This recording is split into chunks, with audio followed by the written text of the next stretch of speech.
You know what time it is. It is Supernanny Saturday, and today we are looking at the Quinn family. This is the family with the father who is really, really playful, and then the mother who is the bodybuilder, a little good cop, bad cop situation. But while we were watching the son scratch the father on the face, we were all wondering, what is this child going to become? Well, today I have an update for you, and I am so happy because it is a positive update, unlike the past 2 weeks, which have been estranged parents and CPS. So grab your beverage and let's dive in. No. You're gonna hurt yourself. They don't recognize when to stop sometimes. All right, that's enough. Oh, right in the eye. Dad is absolutely adorable. He's connecting with his kids. He's practicing playful parenting. Those things are great. But no means no. Stop means stop. Enough means enough. And we teach this to children very young. Take, for example, a kid who's being tickled, a little toddler. Oh, stop. Oh, no. Stop. Stop tickling them. Now, more than likely, they're going to look at you and go, what happened? Why'd you stop? Oh, because you said stop. Oh, I didn't mean it. Well, if you didn't mean it, don't say it, because those words make me stop. No means no, stop means stop, enough means enough. These are things that we have to teach very young so that eventually when they become teenagers, it's almost like a conditioned response. Now, don't come at me. I get it. Conditioning makes you think of dogs. It's kind of like that, where when you say to a dog, drop it, if they've been trained, they don't sit there and go, should I drop it? Should I not? They just open their mouth and the toy comes out, because over time they have been trained or conditioned to respond that way. We want the same conditioned response from our children when we say no, because that's a safety thing. If you say no or stop to your child who's running into the street and they hear those words and they think of laughter and fun with mom or dad, that's dangerous.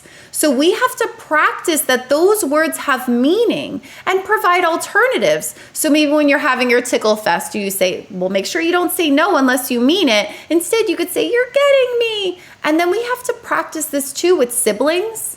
If you hear in the other room your two children playing and one's saying stop, the other one's laughing, they're continuing playing, then you know, hey, maybe this is something I want to work on in my home with my children. David's got a scratch on the side of his face. Yeah, he brutalized me already. Yeah, I mean his ass. What are you doing? And there's Casey feeling good because he's done that to his dad. Freak as a ball. You will break nobody's back. Instead of dad dealing with the situation, he laughs everything off. So then he becomes the good cop, she's the bad cop, and mum's fed up with it. There is zero assertion going on right now.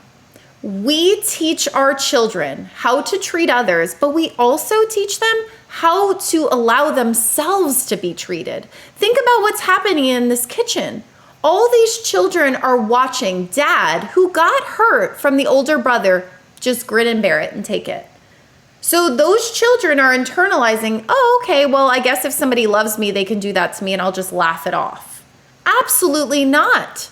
So don't let your children abuse you physically or emotionally, because you are then teaching them not only that they can do that to other people, but that they can let people do that to themselves too.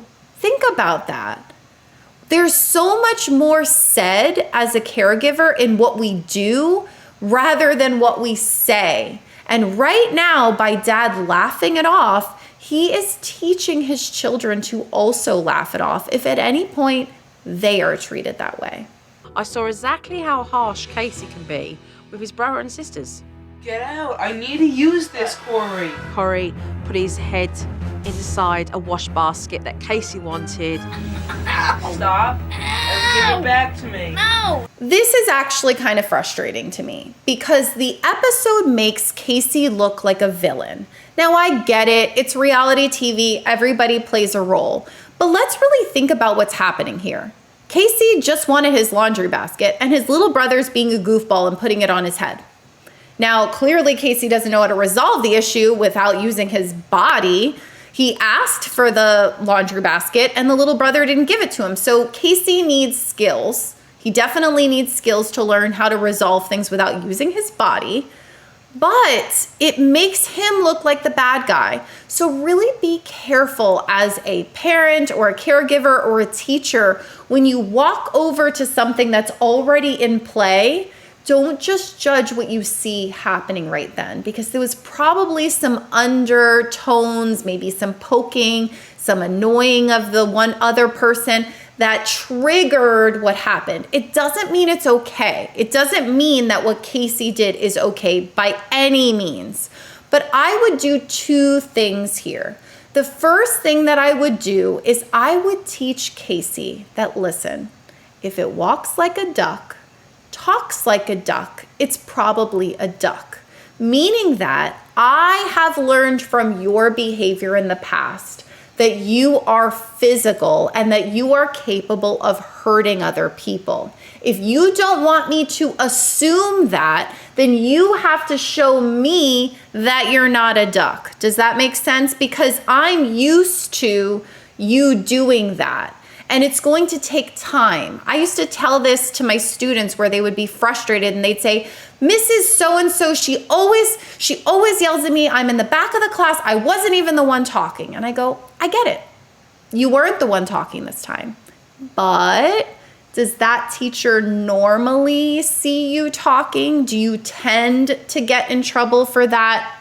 Have you in the past? And then more than likely they say yes. It's like, do you want to be known as the kid who's in the back of the class talking all the time?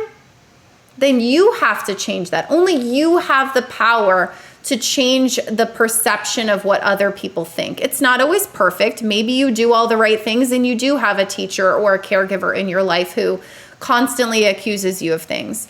But in general, if it walks like a duck, talks like a duck, it's probably a duck. That would be the first thing that I would teach Casey. And I would probably teach it to him away from his brother, because I do not need his little brother to be listening in on him being disciplined. We try to separate that because it's not about punishment, it's about teaching. Then the second thing that I would do, which would be with both of them, is I'd say, hey, first of all, we'd all calm down. I wouldn't accuse anybody of anything right away. I would actually use what's called positive intent. I'd say, Casey, you wanted the laundry basket. So you asked for the laundry basket. And then, I forget what his name is, but the younger son didn't give you the laundry basket back. So you forcefully went to take the laundry basket from him. You may not forcefully take the laundry basket. If your brother doesn't listen to your words, come find me and I will help. And then you interfering as the caregiver would obviously give a consequence to the younger child, because listen, when your brother says to do something, if it's something reasonable, which is giving him the laundry basket, give him the laundry basket. And then I would also look at the younger child and I'd say, hey, you wanted to play with your brother. You wanted to be silly with your brother. Of course you like to connect and be a goofball with your brother. So you took the laundry basket and you put it on your head and you ran around like you were a goofball. But your brother was being serious. So next time when he says to give it back in a serious voice, give it back. Teach the children how to respect each other's words. That is going to be like the main takeaway from this episode. That was a really long blabbering session. So let's continue. The behavior that's displayed on a regular basis is not enjoyable. It's not like you don't want that though, is it? No.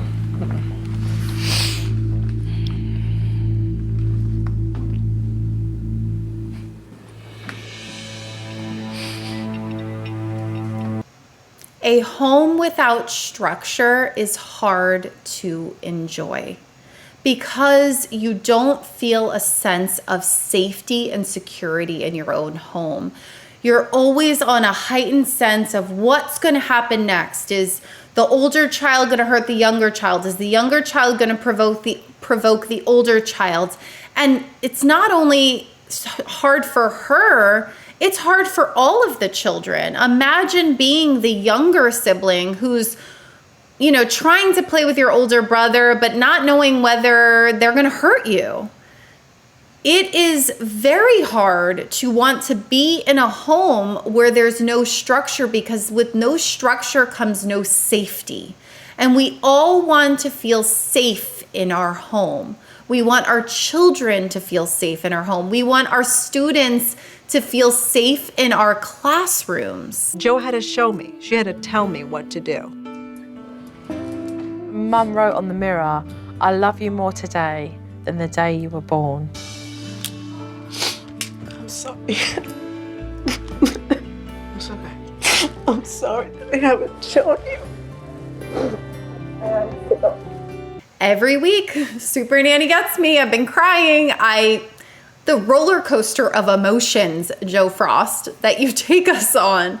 It really is so beautiful. And teenagers, they may act like they don't want it, those stinking little teenagers, but they do. They want us to validate them, to make them feel safe. Maybe not a drop off with a big old wave and honk of the horn, and you might have to drop them off a little bit further from school because they're embarrassed by us, but they want it, just like we do as adults. It never ends. The sense of connection and togetherness we all want. And you are deserving, and if someone hasn't told you lately, that you are loved and you are important. And I am happy that you are on this earth, because you have something that no one else has. No one is you. So figure out what that is in you that you can share with the world to make it a better place. I'm glad that Jo came. I think it really helped us. You're more than welcome. Jo has opened my eyes to so much that she has allowed me to be able to change and be the parent that I want to be. Ending it with a Jo Frost hug, and it is a happy ending, truly, not just at the end of this episode, but in real life. The Quinn family is still together. No one is estranged. No CPS called. We have marriages, and we even have a baby for Casey, who is now a father. So very happy for them. Jo Frost was really ahead of her time. I've said it before and I'll say it again. We do not throw the baby out with the bathwater. Do I love everything that Jo Frost has ever done? No. Do I love everything that I've ever done as a teacher and a parent myself? No. But on this channel, it is a commentary channel where we take these episodes and we use them as a jumping off point to discuss parenting techniques. So we are currently at, looks like 430 at the time of filming this. Once we hit 500 subscribers, I am going to pull up some of the comments from that really controversial video that I had a few weeks ago. If you didn't see it, it says canceled. And I'm talking about gentle parents and why they're canceling Jo Frost. I'm gonna pull up some of that, and it's gonna be an opportunity during that live stream for us to have a more nuanced conversation. So I hope that you join me, and you can also ask questions about just me as an educator. If you're curious about why I got into teaching or what I do, what my day-to-day life looks like, I'd be happy to share a little bit more about me, and I'd love to get to know a little bit more about you. So there's no date planned on that exactly. It's when we hit 500 subscribers, and then I'll figure it out from there. So thank you to all of the new subscribers, and I hope to see you back next week. Bye.